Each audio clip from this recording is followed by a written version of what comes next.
camera, man. She's not gonna be a YouTube channel.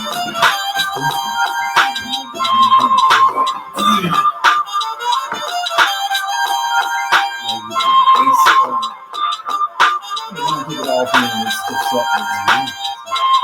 Gotta get up in the morning to kill it.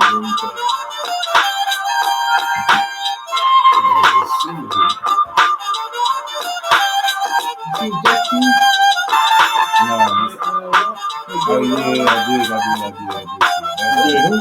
Giving it right now.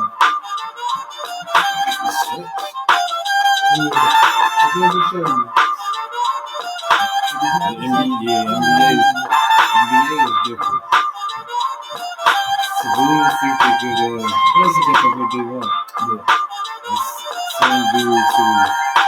It's just a different caliber. Vicious. I mean, a couple times he got him out of it.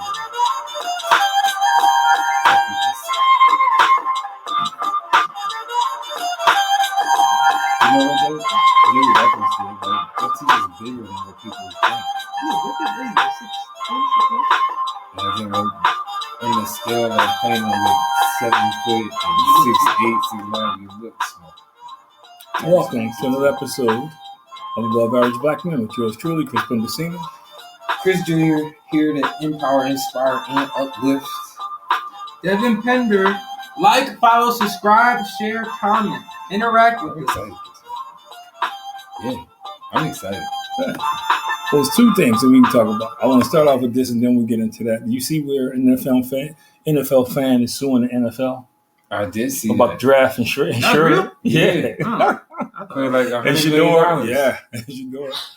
It's funny because there's so many different messages coming out. It's like you listen to coaches, personnel in the NFL, and they're saying one thing, and then all these anonymous reports are coming out saying another thing. So it's like, who do you believe? And it's like, at least the coaches like Sean Payton are attaching their names to it. None of these anonymous guys are attaching their name to it.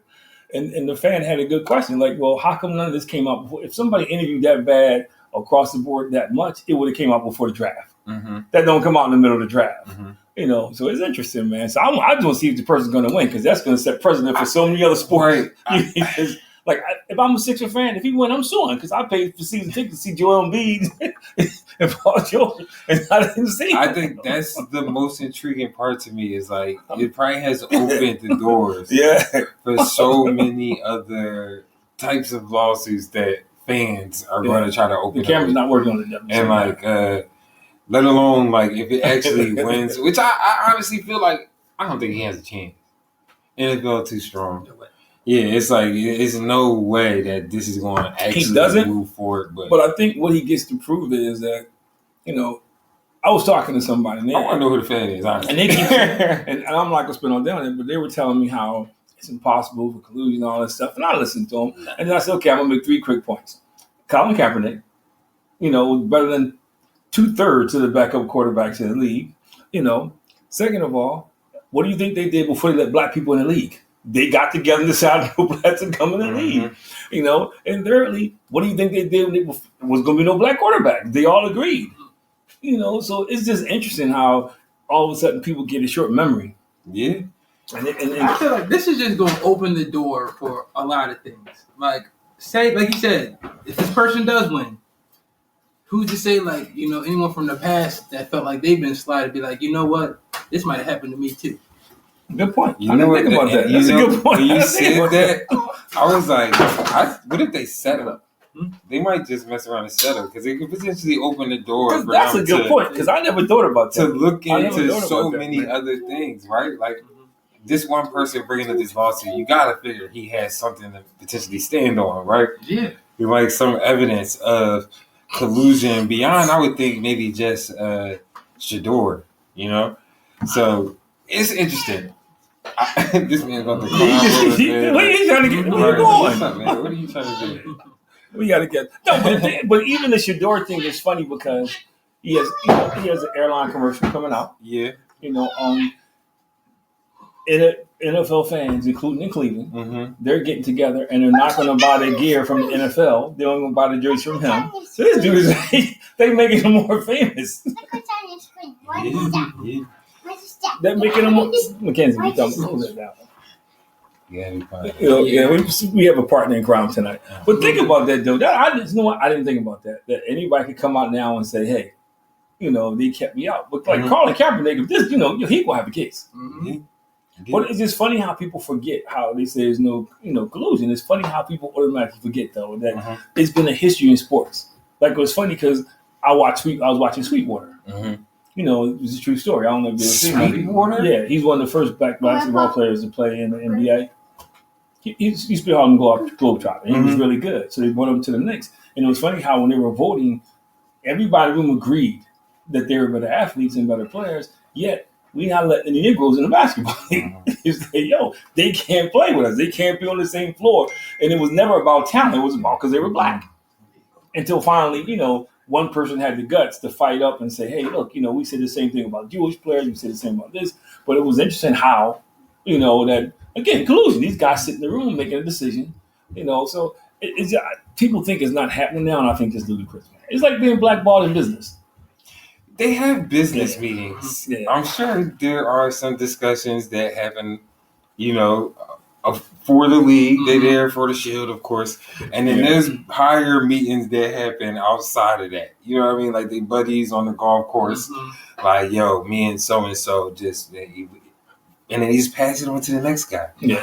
Like, I think what's funny, that happens beyond the NFL. Like, sports is really a microcosm of society, like the real world. And that's how, I think big businesses is ran. Like, when you have these monopolies and price fixing, it's like people higher up coming together, having these discussions. But I think people don't understand the definition of collusion. Because, first of all, you better believe they're sharing information. Yes. You better believe I'm calling up Devin, you're Devin. We just interviewed so-and-so. I didn't go for you because this is what I saw. And I think people don't understand collusion is when a bunch of people get together, and they make a decision.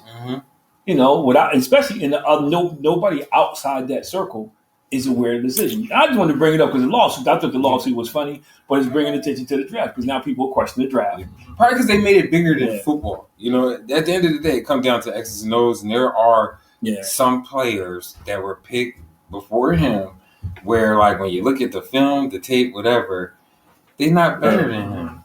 And that's based off of just thinking potential or... I'm thinking about the one guy that drafted to the Saints, and he had that terrible pro day. Looked like he closed his eyes and threw the ball when nobody was rushing him. What are we doing? So, and he got filmed like that during the year. So it's just like things where, I don't know. Like they start talking beyond football, and that's where people start to draw something like, think of how we got Jalen Carter.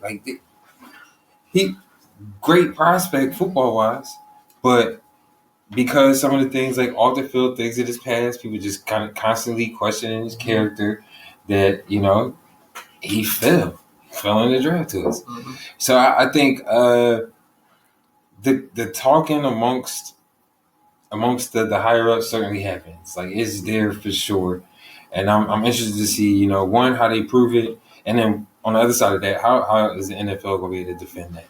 The thing I think what gets the NFL's trouble is every scouting report you heard up until that point had him going first round. Now people coming out saying top three, second round. Second round, And then what made it worse, Weston came out the other day. Cam came out the other day and said he don't understand either because he's a good quarterback. So you got all the people who are around football, who say he's good. Nobody's saying he's going to be the next, Randall Cunningham or anything like that. But the stuff Tom Brady is this guy. You don't think Tom Brady would be out there working with somebody and kind of vouching? Yeah, that he's garbage. but see, to me, it goes back to because Deion name keep coming up. People say, I think that's part of the collusion too. He's like his father. What does his father got to do with this? But that's the stuff you hear people say, or he's entitled. Nothing he says he's entitled, but because I go back to Chris Carter again.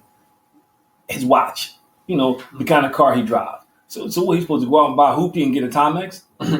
Just to prove a point that he belongs. And then everybody would have said he was front. That's not what he really is. He was in no one's situation. And this kind of leads into our conversation. When do you think parents do too much? When do you think enough is enough, man? And let's look at it from two perspectives. From a perspective from our view, and then from if you're wealthy, if you have the connects. I mean, sometimes it don't matter if you're wealthy or not. I think it still is where, I mean, this is thin line between a lot. I guess too much is too much. I don't have any kids. I will preference by saying that, so I know I'm going to get a lot of chastising, saying like I don't get it and just wait. But I mean, outside looking in, I do think because I've worked with kids. Let me preface that and say that I do have that experience. Mackenzie, what are you doing? What are you doing? You want to sit on my lap? No, don't do that, man. Don't do that. But seriously, I've had some past experience with working with kids, and you can see it sometimes, like where there are parents who do too much, and there probably are some parents who don't do enough. And I think on the side of doing too much, man, you really hinder your kids when they become adults. But what's too much? The question is, what's too much? I mean, Deion too much. Too much. Helicopter parents, like where you just gotta always be over them 24/7. Well, okay, and Kobe, God rest his soul, But he was involved in Gigi's life all the way. They were even taking helicopters to practice. Yeah, well, I'm sure he let her go to sleep. No, but I'm saying, but they were friends and like. Yeah, but I mean, that's what I mean. What's too much? I mean, is it over the top that your kid is getting to ride in a helicopter to travel 10 minutes because they don't want to be in traffic? To really see if it was too much, because unfortunately, it passed so young. But not just I'm talking about anywhere across the line. But Deion do too much. Now we think about did LeBron do too much. Think about how there are some parents that you would think that do too much. But we thinking about I started thinking about like Ricky Smallins and your Kurt Franklins and like people who got other side of yeah, like. They may have done too much. You gave the kids too much. They didn't get to experience nothing to like work and get it on their own type thing. That's a form of too much. That's what I'm kind of thinking and saying, like where you kind of constantly coddling, like you don't allow for them to fail. Nothing is ever really kind of truly ever potentially their fault. Like it's just this constantly coddling. I think that's too much. Yeah. Do we think Deion was overboard? Yeah, because you got to show, bro. Mackenzie, turn your car off, man. But do I think that Deion was too much? I'm sorry for the sound effects here. Talking about kids, that's my nephew. And he just found the perfect time to come on here and. But I think there's like a certain. He changed our podcast vibe. I think it's like a certain like. Too much. What's an example of too much? Because no, don't turn it back on. Deion did a great job of being there for his kids, spending time with his kids, investing in his kids. I think maybe where the issue came was. Don't turn it back on, please. With Deion is like he was so powerful. I think people were, like I said, afraid to tell him the truth. Maybe about his time. I mean, Deion was being him. Yeah, through part of it. Do I think he was doing too much? I mean, we made the point before where like Eli Manning dad, Archie Manning, he could easily come out and say like, "Yo, my son's not playing here. Like, there's a team that I don't want him to play for. I have a preference." It was just kind of viewed differently, when Deion did it. But I think, do I think Deion did too much? I don't know. It's hard for me to say. I can't say that. I'm a fan of what he does. Like, what's the example of too much, though? I don't know. I'm asking because that's the argument. The argument is that he was too much. He was too engaged. No evidence, but he's too much. He was too engaged. Fear that he may come to practice and stuff. And it's funny because I was watching a ladies' sportscaster who made an excellent point. He been in his own football season in college football, so he can't leave his game to go down to some stadium. Yeah, and even before that, even when he was the man, that was never his personality. You never heard him talk about fire coaches, and you just never heard him ever say in his career. I think people were maybe intimidated of the fact that, like, if my son comes here, potentially there may be these questions about the coach. Yeah. I think that's something that people may have considered or thought about too, because that's going to be. I think they want him to coach in the league so badly. Well, the other side. Well, this ain't how you gonna do it. That ain't how you gonna do it, man. Any team and every team take their chance. They already put that message out there. No, I mean, he had them at every level. Yeah, but after what you did to him. And the one thing about Deion is, man, he ain't taking no crap, man. I really couldn't see him. I don't know. I couldn't see him taking the job in the NFL now, because I think, and I listen. He has more than devotion. I listen to his devotions, and he never talks about revenge or anything like that. But you can hear him that he's a little wounded by that he gave so much to the game that he thought, and I don't think it's about his son not getting drafted. It's just that they kept throwing him under the bus, kept bringing him into it when it had nothing to do with him. And, he said all along, he purposely, he didn't overshadow his kids in college. Everything he gave back to the team, he put down there. And I think that part bothers him, because I think he thought he was in the network. Mm-hmm. Yeah. He thought he was in, which unfortunately they will teach you eventually, sooner or later. No matter how you are, you cross the line, you're not in the network. So I think, and to me, I think, now this is me in my opinion, I think the NFL was making a statement, man. I think Chris Carter was right when he said he tried to backtrack. Yo, you ain't gonna run this. I ain't gonna let you run this, man. Because they saw what happened in basketball with Kobe and Melo and Dwayne Wade, when all of them got together, man, and they said, yo, that ain't happening here. That ain't happening here, man. And I think, again, also, the world's reminding you that you're black, man. I don't care how you get.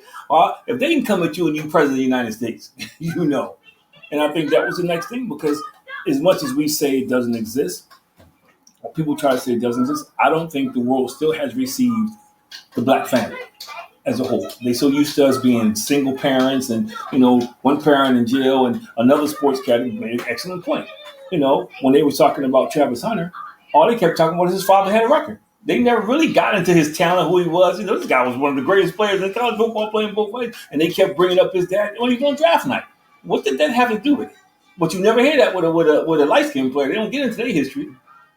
And I thought about it. I said, that was an excellent point. Like, why you're second pick in the draft and you bringing that up? They always do that. But that's my point, though. That's constantly been happening in the draft. Every draft, not beyond the NFL, NBA too. They find a way to kind of diminish the black man. You can remember a couple years ago, I forget what player it was. His mom and his dad was there, but they almost tried to not even ask the dad the question. Yeah. And he had to kind of interject himself. Yeah, it was last year. I can't tell you what the guy was. But no, I think in regards to again Deion. When it comes to doing too much, I think that's certainly in the eyes of probably the public. I think, me personally, I don't feel like that. I think, again, when you draw it to LeVar Ball, do I feel like it was times where he was doing too much? I think he was doing what he always. That's what they've done in their kids' lives the entire time. And that's why I think it's hard to measure, because in his eyes, he was doing what's best for his kids. And it's funny because it's a contradiction in society, because if he wasn't involved, if he was a deadbeat dad, that's all everybody was talking about. He did it without his father. His mother did everything to his son. So you get a father that's, whether it's Lamar Ball, whether it's LeBron James, or whether it's Deion Sanders. Same thing. That's an excellent point. The tennis guy, So I think it's just funny how it's always the minority families who go over the top. But then if you don't, they'll print the story quick, how fast they jump on the Anthony Edwards story about the kids he had out of wedlock, and they didn't waste no time on that, man. They didn't waste any time on that. They wasted no time on that. Yeah, but I'm saying, though, but that's what you make front page news. But then when you get the father who's doing what he's supposed to, you tearing it down. Yeah, these kind of, they never, who's somebody they have kind of celebrated for being in their kid's life like that? I go back when Julius Erving was having problems with his kid. It's the same thing. He's having problems with his son. They made that. They made that top. It was like top news. Dude's one of the best players in the NBA, and they kept talking about his son. Because his son had a drug. Son was just. That seems they do that consistently. It's like you won't hear Michael Vick without somebody bringing up dog fight. You don't hear it. Or Deshaun Jackson. They talk about the game stuff. Yeah. Justin LaRue said, for me, it's not about too much. It's about the who. Difference between the Mannings and LeVar Ball, and even now Sanders. And it's funny how their comeback is, he wasn't the number one pick. That's what everybody say, because the other two guys went higher.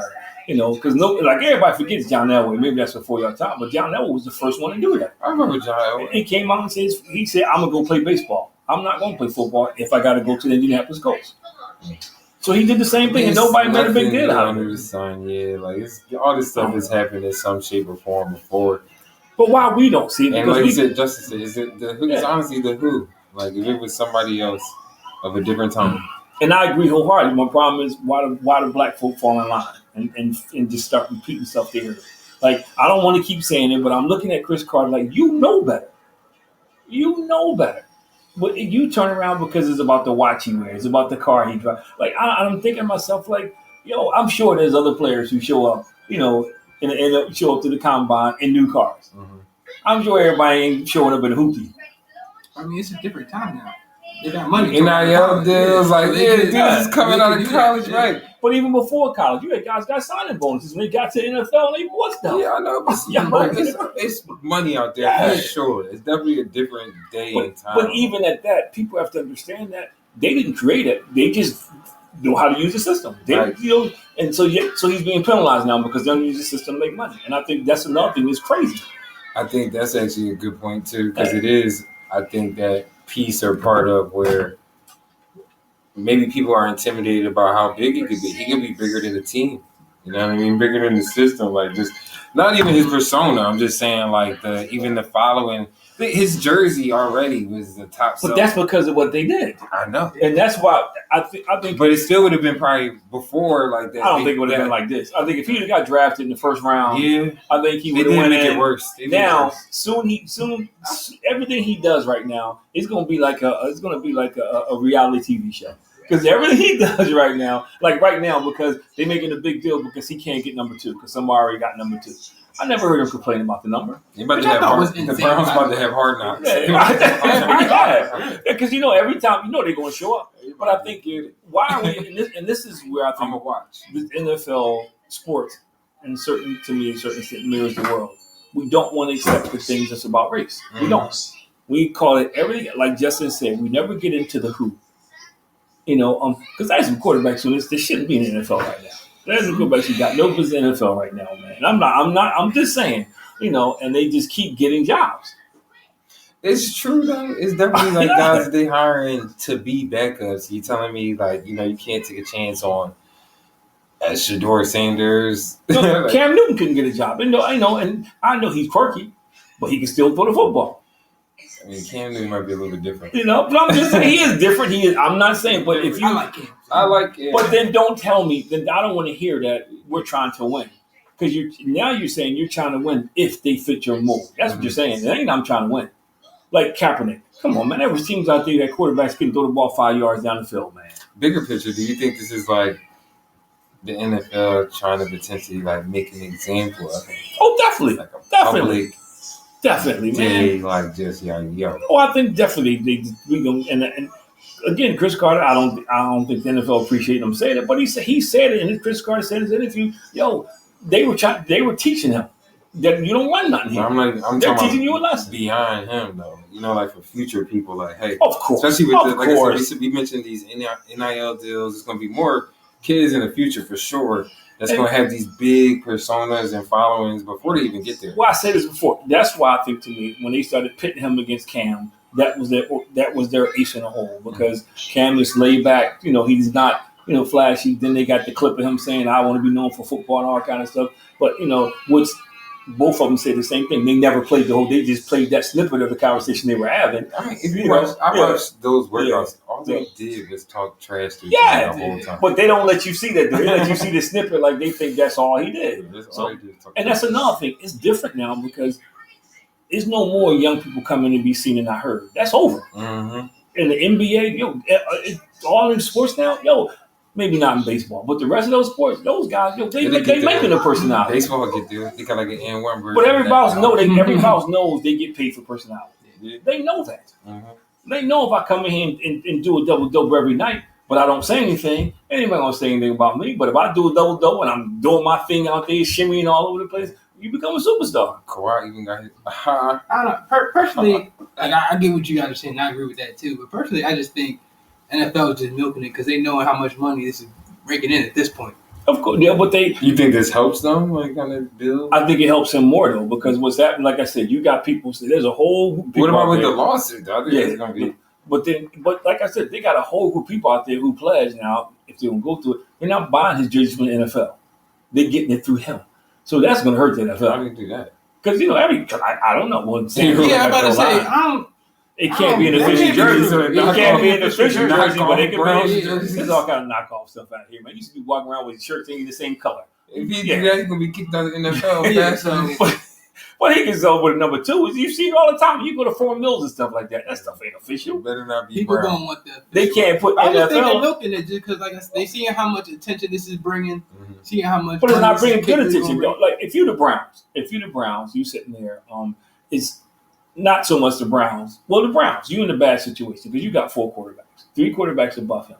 So which everybody honestly says he's more. Well, Flacco's like 110 years old, but he's better than the other 2 quarterbacks. They got Kenny Pickett, and they got the guy they drafted, who everybody says that he was better than him. So if Shador beats them out, if he beats 2 of them out to become the backup, everybody in the NFL got an egg on his face. You know, it's But crazy. you gotta think though. There's people that's gonna watch to either try and see him fail, or there's gonna be people watching to watch him succeed. Either way, people won't be watching. Right. But you think it's short term. You got to think long term. People already say stuff is fixed. People always say, it's just so that's the other side of it. I do agree the NFL gonna make some money off it, but this is about that reputation too. This is about reputation, man. Because if just somebody bringing that lawsuit together, if they even hear it, even if they don't win, if they hear that lawsuit, like Chris said, that's going to open up the floodgates, man. Yeah, it's gonna be interesting though to see it moving forward because I mean, in our way, like I do think any team that was going to take them at a certain point in time, you were going to be bringing some eyes to the team and some turmoil, and it's going to be that. I already see it. It's going to be the Browns game. They're going to be stinking it up, and they're going to be pushed to the door. But this brings us back to my question. Anywhere that would have happened. This brings us back to our question. So do you think Deion did too much? No, I don't. I think what's crazy, Deion would have got some type of hate regardless. I think they just would have found a way to try to be like you said, they talking about he like his father. So you just holding his kid for things that his father used to do, or like kind of, I don't know, projecting. I really do feel like Deion had nothing to, or should have had nothing to do with it. I don't think his presence was too much at all. He's always been like that, from Little League, Pop Warner football, to when he was at Jackson State, to when he was at Colorado. Like, that's the part that blows my mind. I would say the only thing I wish Deion would have probably advised his son to do is just to do the pre-draft workout or the Senior Bowl. But other than that, I think But he's not the first quarterback to miss. He's not the first quarterback to miss those. He's not. There's a lot of quarterbacks before him that didn't do either one because they felt like they didn't have to do it. Now I'm not saying he's wrong or right, but I'm just saying it's not like he set precedent and he didn't go. And I think I do think they somewhat overplayed their hand. I think Deion thought he had more clout in the NFL than he really had. Mm-hmm. I do believe that. It is kind of crazy. They definitely holding them to a different standard that for things that have already previously happened before, whether it's how somebody talks, like being confident about yourself, doing crazy, flashy things on the field after a game. Like, these are things that have all been done before by our counterparts. And then it reminds me of Ryan Coogler, like when they talking about the deal that he got, and how they making such a big deal out of it that he gets the rights to his movie after 25 years. Mm-hmm. And it's been other people who have done that before, but nobody clocking them in their pockets. Has that same deal. Yeah, nobody's so it's just blatant sometimes what the difference is here. And I'll give you a perfect example. What the guy from the Pacers did? What is the guard? Tyrese Halliburton. Huh? Tyrese Halliburton. Yeah, Halliburton. This is still out. This is leading over that. In normal times, you would still be seeing that. Him on jumping in Giannis' face. Everybody's still talking about the draft. To your point, Devin, everybody's still talking about the draft. Now, that's actually a good point crazy. That you brought up here in terms of doing too much. He was doing too much. That do too much. He was looking for his son. Him? No, I'm only teasing. John Morant's dad. Yeah, John Morant. He's the guy that does too much. So there. I don't think he do enough. What? Oh, well, he in that regard. He ain't raising them, but I'm teasing them. I'd say this, to me, I think this is, and I know people are going to push back on this. I do think this is also about race. I think this is letting black people know, man. That no matter how good you get, you still don't have clout. No matter how good you get, you're never going to be bigger than the sport. And I just honestly believe that they mess his money up too. Yeah, they and I think at some point, I say to people all the time, I don't care how long you're on the job, at some point they're going to remind you that it's just a job. I don't care how much you love it. I don't care how much you think you're the greatest. At some point, they're going to remind, and it's the same thing in sports. They never want anybody to be bigger in the sport. They did in boxing to Muhammad Ali. No matter how great he was, we're not going to allow that to happen. We're going to get whatever we can to stop him from being bigger in the sport. In basketball, they did that. They Jordan, Bird, and Magic, all of them saved the league. But now they don't take that one person and push him out there like they used to.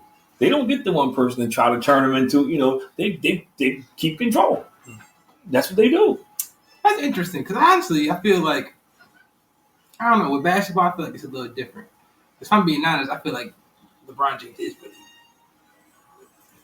Like, he might be a little bigger than, if I'm being honest. Nah, the way he thinks.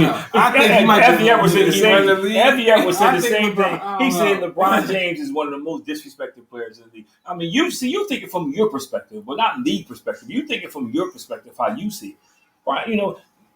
He has commercials with Kevin Hart and stuff like that, but it's not like the league is pushing him out there. I think he's underrated. I do. I think he's vastly underrated, and people come out and say things, and they do attack him. I'll be the first to say it, and you can say what you want to say. You can't tell me he's about championships because Bill Russell won more championships. So I get all that stuff, but I also think that's us. That's not the league. The league is not. Don't push him out there like they did. Like Mike Face was all over the place. Mm-hmm. Then at the end they tried it with Kobe. Kobe was a little different because Kobe was mean in front of everybody. Mike was a little mean in practice. Kobe was like, y'all ain't getting the shot. I'm gonna shoot the ball every time because y'all didn't practice right. But that they don't do that now. It used to be this guy's gonna be the face of the league. This guy's gonna be the face of the league. They trying to find it. But I think they're also trying to find somebody that can control it. It should be Jason Tatum. Nah. Well, the thing, I don't know. Jason Tatum I think he's another underrated player. I do. Or I go Halliburton. How his peers voted him. Mm-hmm. One of the most overrated players. Ooh, that's crazy. That's crazy. They're not saying that now. Yeah, but again, I go back. I do think sports are set up to not let you be. And I don't, and now I'm not talking about take control. Back in the day, like Bird and Magic. Back in the day, Bird and Magic were the face of the league. That you saw them on commercials. Everything was about the competition from starting in college, to the pros. That they were the face of the league. They were the measuring stick. And there were other stars in the league at that point, but they just happened to be the ones with the charisma. You still had Julius Erving, and there was other stars in the league. They just had the charisma, so they were the face of the league. The McDonald's commercial together. It was everything about basketball centered on them. Then they tried it with Jordan. Then after Jordan, it kind of died off because Mike Jordan kind of got bigger in the league because he was everywhere he went. It was about Michael Jordan and the NBA. So I argue they're in the same position now with LeBron. I don't think they're in the same position. How he will say that from the way the league? Grant Hill came out the other day and said the same thing. Everybody's attacking dude for doing nothing. Dude, 40 years old, and he puts up he does what he needs to do to help his team win. And he ain't the GOAT. Well, I mean, even though I still think that's a sign that the fact that they're even still doing that at 40-something years old. But the league is not pushing them. You're talking about from our perspective. From your perspective, you see him that way, and some say Jordan, some say different. And I agree with you. But from a league standpoint, he don't even get in the conversation, man. When if you watch the show TNT and all them shows, they talk about him like a second-class citizen. I mean, I think that's just kind of the nature of the news. No, I agree, but that's what I'm saying. That's different about it because nobody said. Look, to me, his sustainability for that period of time is remarkable. I think the way he plays physical basketball. He's not sitting out there shooting jump shots and just he does a lot of different things. His career, basketball in general. Yeah, but you don't never hear people say that. ESPN said. You hear people arguing about. ESPN is like I put them in the category Chris said. They just say stuff to make the headlines, man. They just whenever they can be the opposite, they are. But I think it's always going to be the underlying message that if you get too big, they're going to find a flaw. Mm-hmm. It's like when Curry started to take off. Then everybody started talking about his wife. She ain't going to do with basketball. It's not a thing to do with basketball. So do you think, I guess the issue or concern for them is that Shador potentially would be bigger than the league? And like, what would that even look like? You know, I think that Deion Sanders like 2.0. Deion Sanders 2. Let me tell you, Deion Sanders changed the face of the NFL. He had rappers on the sideline, man. He had all kinds of stuff. But even with that, it's like he would still have to perform. You know, like, I agree. I would agree, but I'm not down at all. But being a fifth, you know how hard it is for a fifth round pick to make a team. They made it extremely difficult. It's like practice, and they're testing him, and they're testing him. They're testing his metal, man. I ain't gonna handle that because I mean, I could sit all day long and tell you I would handle with grace the way he did, but I don't know because you worked your whole life and you've been hearing all to this point that you were going to be, and then all of a sudden they put a rug from under you. Like he had all those people around and they're like, I agree, publicized it. You had the prank calls and like I'm sure. Now it's just like, how do you respond to all of that? Yeah, you angry, but are you going to perform? But he responded like a pro, and that's what I'm saying. I don't know if I would have. I know a bunch of people wouldn't have. Mm-hmm. I know a bunch of people would have, but I'll show you. I'm going to, and because people are different. So to me, that showed about his character. That showed about who he is. That he didn't. What he do? He showed up, worked out, he speaking in the school, and he's doing all this. He's already done community service stuff. So what I'm saying, I think they will send you a message that you're not going to be, especially as a minority, you ain't going to be bigger than this. Yeah, I mean, you know what I was just thinking about, like even in our discussion here, thinking about was Deion doing too much, like in terms of being a dad. Like, what is it that they feel as though I guess that was too much? Well, let me ask you a question. When I was working for Comcast, back when Comcast just switched from store cable to Comcast back in the day, and Ralph Roberts. It was Comcast for a while. They bought up a lot of stuff, and they were still in the growing. And he gave the company to his son. So what's the difference? I mean, that's his right. That's his company. He gave it to his son. So is that nepotism? And his son worked his way up. He didn't just give it to him. Graduated from university. This ain't even that. But I'm saying people. It happens in business all the time. The buses. They just pass the Lakers down. They just pass it down to the next generation. I'm sure Jerry Jones is going to do the same thing. Yeah, there's a couple. And nobody questions that. Nobody says a word about that. Yeah, nobody really does. Nobody says a word about that, man. Or you. It's funny because you watch the game and man, how come Scout got the same last name as this dude? He came out of nowhere. Oh, that's his son. He came show up out of nowhere, and now he's like a scout in the league. Assistant coach. I become a scout, but nobody says anything about it. Nobody says a thing about it, man. So I think that's the part that I find most interesting. And then even the way fans respond, and when you look at it, and the first thing out, not all of them, but the first thing out when you hear Caucasians, the first thing they go to is not his talent, his sense of entitlement. He's cocky. He's flamboyant. He's showing everything. Like, come on, man. I gotta tell you something. If my dad could have bought me a Rolex or something out, you think I wasn't gonna wear it? And I guess what did they mean? Oh, I could buy my own Rolex. The sense of entitlement or cocky, like I think the cockiness you confuse with arrogance. How do you have it? I don't understand how you come across, and I think that's somebody's opinion when you say a sense of entitlement. Because if I'm in a room, I'm not going to sit winning like. But even not, I'm not. If I'm trying to get my career started, I'm not going to sit in there and say, well, if I win. No, what you want to say? And even if you lose, you need to maintain that mentality. Like, yo, that all right, can get knocked down, get back up type thing. I grew up. I'm gonna get better. Like I grew up playing ball. Especially with the Browns, you gotta have that. I grew up playing ball in the hood. And the young lady I sent you the thing, play basketball at 32nd and Burst. She talks about the same. That's what you do in the hood. That's how you get better. You either get better or you get off the court. Yeah. Ain't nobody on the court out there telling me, oh, yeah. No, hey, take that.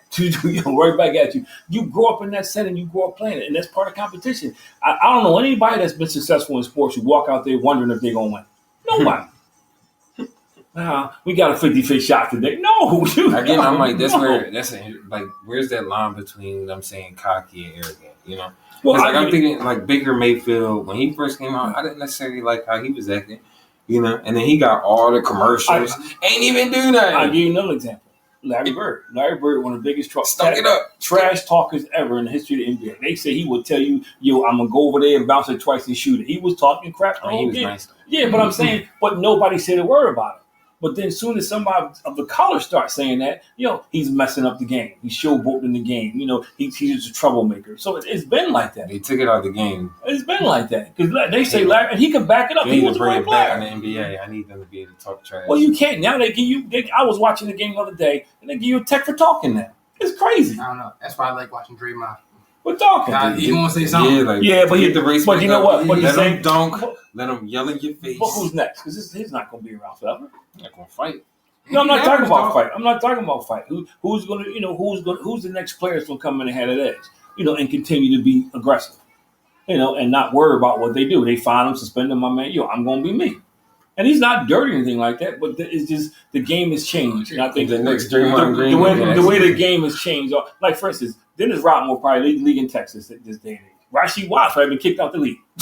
It would been done. Because they talk and they were aggressive players. Mm-hmm. And we're gonna win. Michael Jordan, they say Michael Jordan will walk past him and Kobe was the biggest ones to walk past and just say stuff to people during the course of the game, man. We gonna win game 2.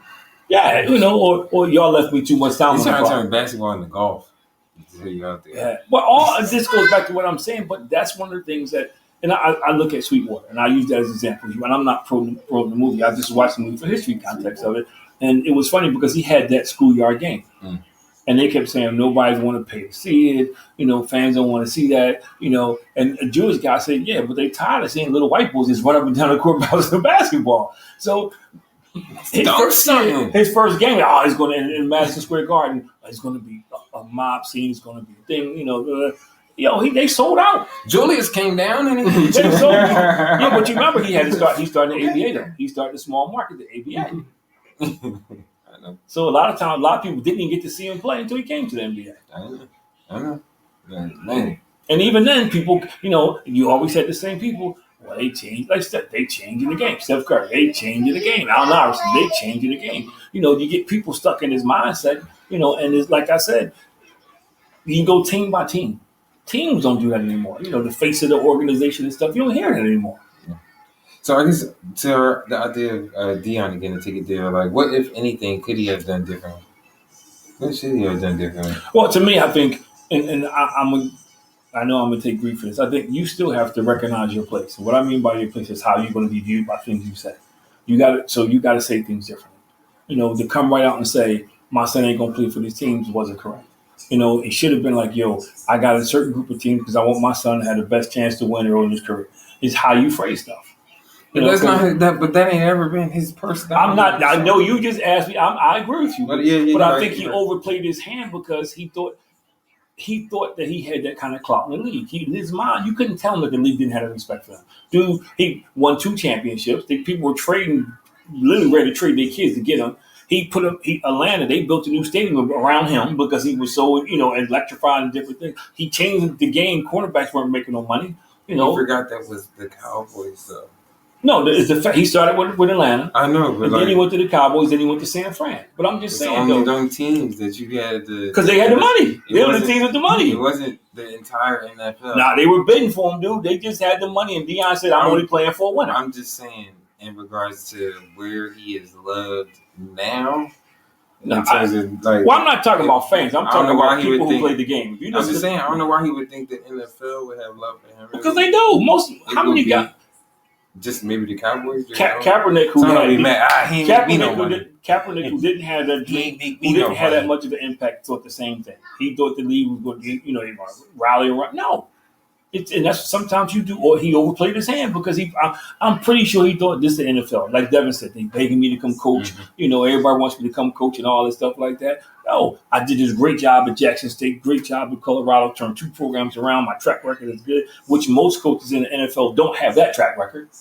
And I guess he thought he was a golden goose. Do you think they just? I think, man, it's that idea. They don't like black dads to be wild. I agree, but that's what I mean. You asked me what could he done differently. I'm not saying disappear, but sometimes the way you say stuff, it's like if I took a dozen roses and I started beating somebody with it, But if I took the rules and handed it to the same person, it's in the presentation. And sometimes we have to understand, it's wrong. I get it. But our presentation can't always be like everybody else. Not that we can't say the same thing, but how we say it matters. It just matters. I think if there's one thing It hurts to that hear Deion, But you know it's true. I think one it thing is. Deion could probably said is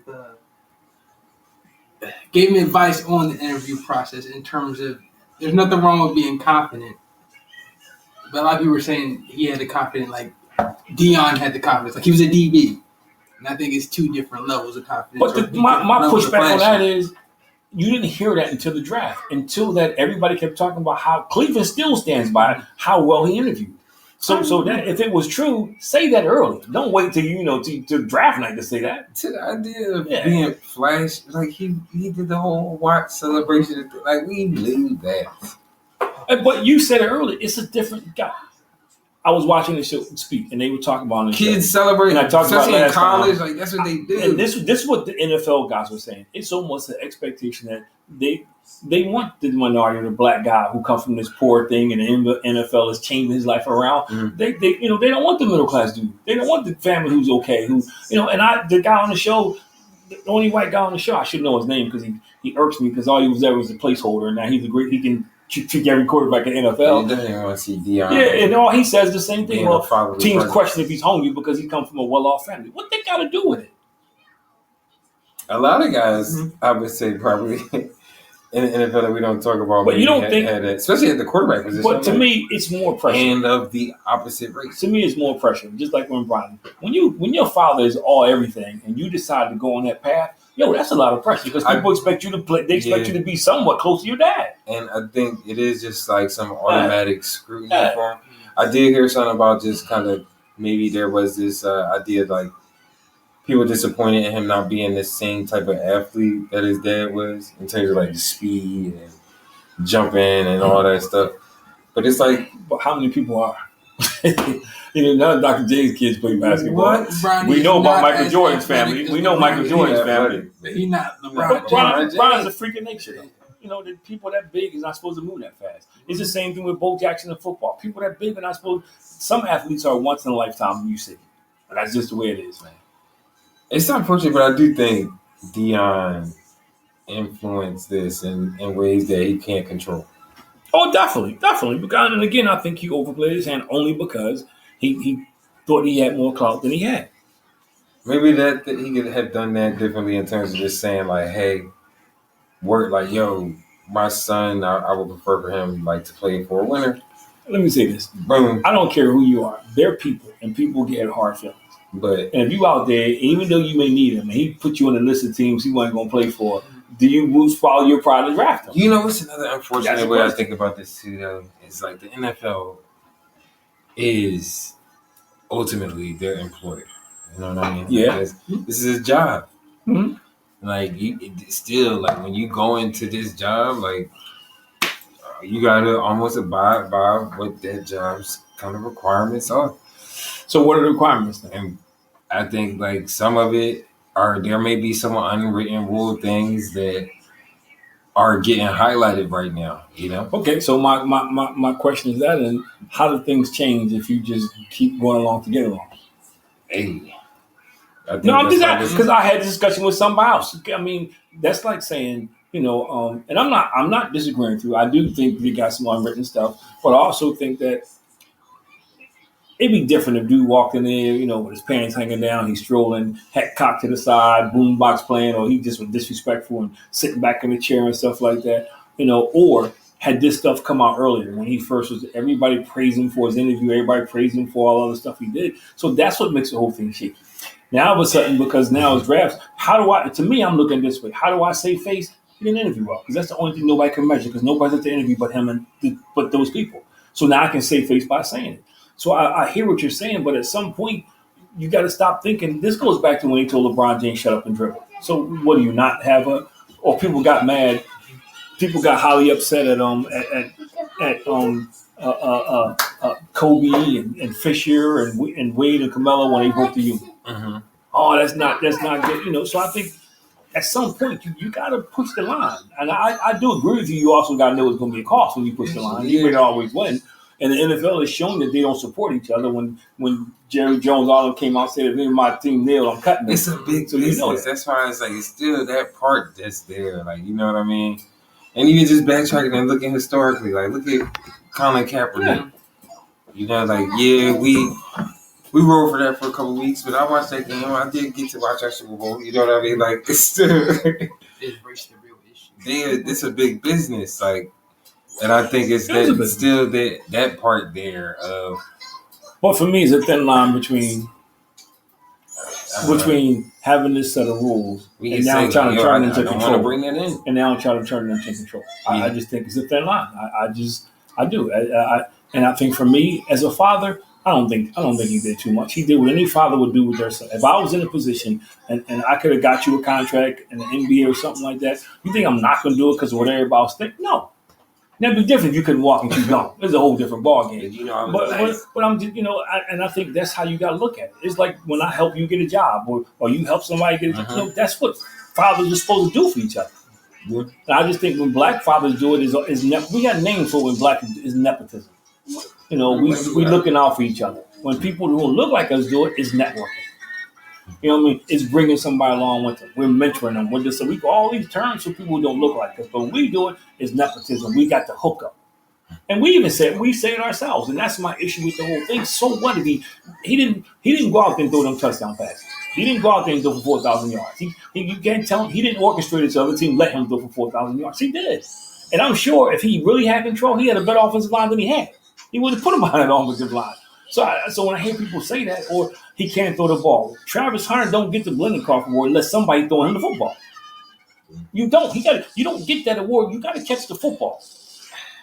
I mean, I just do think there's that side of any team that was going to draft to take him on. But you hear the same thing in the pros. I'm watching this idiot today on TV. Bill Cott, whatever his name is. Top 5 quarterbacks. And anybody who says this should be kicked out of sports. If I'm starting a franchise, I wouldn't start with Jalen Hurts. And then you name 3 guys who never even been to the Super Bowl. Media plays a part in this. But that's what I'm saying, though. The stuff they say, like, you can't tell me, because, the same guy, he lost respect because Jordan wore his hat backwards. Hey, half the league, right to wear their hats backwards. Look at Jalen Hurts. Come on, man. What more than a dude got to do? He's been in 2 of the last 3 Super Bowls. He outplayed the guy you say is the best in the business twice. But yet, he don't crack the top 5. But you got Herbert, who hasn't won squat yet. And so I think even in the NFL and the other ways, they do the same thing, man. If you're not in that position, like Patrick Mahomes, everybody says he played bad in the Super Bowl. What about the defense made him play bad? Ain't like he was out there missing wide open receivers, fumbling the ball. They beat the crap out of him. But everybody say he played bad. When Brady loses, nobody say he played bad, man. They don't talk about weeks later how he just, Brady didn't win every Super Bowl every year. So I'm just saying, though, it's a standard there. Lamar Jackson, the same thing with Lamar Jackson. Like, he hasn't made it. He hasn't, he choked. Neither has Josh Allen. Nobody says it about Josh Allen. I mean, we did get the question here: is race the real issue? I think it is. I mean, I made the statement earlier here where sometimes it does seem so evident. Man, if you're brown, they want you to get that. When you ask all these questions, you point out all these examples of like how, well, this is similar to this, and this is similar to this, and this is similar to this, and it's just like the only difference is the color of skin. And in this case, I think it's the color of his skin, and because his dad has this presence. Whether you say, like you said, they think the coach is going to be looming, think he's going to take his job, or whether. But from what I see, I don't know him, but from what I see, he's running the football college program. He loves what he does. Yeah, I don't think he could have had a coaching job in the NFL. I don't think he's going to take off from Colorado to come meddle in Tampa Bay's business with Shiloh, or meddle in what's the name's business with Cleveland, which you should do. I don't think so. I do think that the media plays a part in this, and sometimes they do also create and spin some of these narratives that almost paint him in this picture or light of being kind of, persistent. Well, I'm gonna say this, and people agree or not agree, but the media can be very biased too. Yes, the way they report stuff, and they control the temperature. A lot of stuff that happens. Yes, like you watching the game. Michael Vick, I go years ago with the Eagles. He's setting all kind of records against Washington on Monday Night Football, and all they keep talking about dogfighting. Who cares? Dude out there breaking records, and everybody talking about dogfighting. He gets it. They make him the honorary captain at the Pro Bowl. Dog fighting comes up. He gets a job at Virginia Tech. Dog fighting comes up. Nobody's talking about the career this guy's had, the things this guy's done. It's still the community stuff that he's done, like, but it and all the money that he lost, they took from him. But with Shador, it's kind of hard to say it's racist or a racist issue only because there are multiple black quarterbacks. Like I said before. No, but we got to stop saying it. Not even the idea that there's multiple black quarterbacks. I think it's even like look at the temperaments of these quarterbacks. Thank you. So people use that as an excuse. That's like saying because Obama was president, racism doesn't exist anymore. You can take. I'm looking, and I'm to me. You can take a black because he acts a certain way.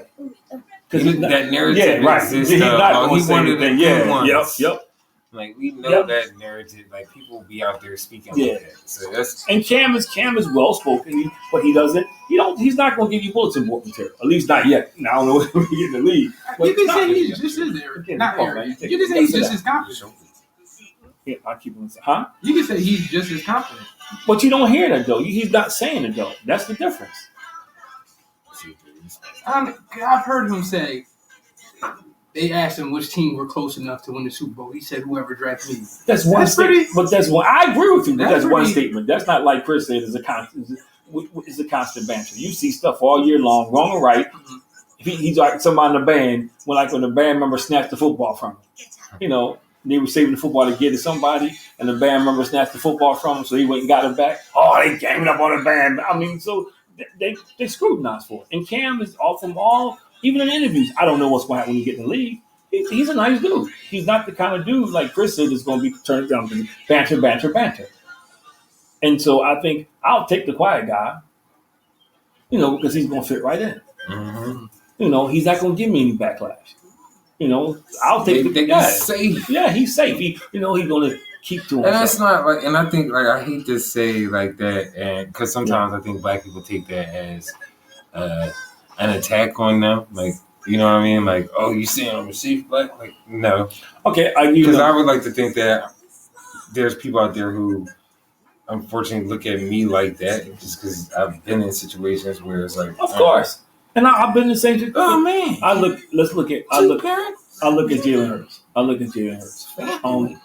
All the things that they say Jalen Hurts is not. He's not a good leader. But because Shador is saying those things, he's cocky. Mm-hmm. All the things. Jalen Hurts never says anything. He never gets upset. He just never. He's not a real leader. Now Shador is doing all the things you say the quarterback should do. Well, I got to say this, man. Somebody told somebody that we were the Huxtables. I'm not going to say who said that, but so yeah. That's my joke. She was going to say that. That's my joke for the day. I didn't think she was going to say that. That's my joke for the day. I thought she was going to keep that green pill. It's like, I was like, what? I was like, how did Devin describe us to you? Y'all were the Huxtables. I was like, what? I said we've been called that. I didn't say. I was like, what? So to your point. Oh, no. Yeah, all I can do is shake my head and laugh. But I do think, as a black father who has heard all this stuff, and one who's done a lot of work in fatherhood, as much as people talk about, they like that narrative of the absentee dad. Mm-hmm. They like that narrative of the black father not being present because it sells paper, it fits all the stereotypes.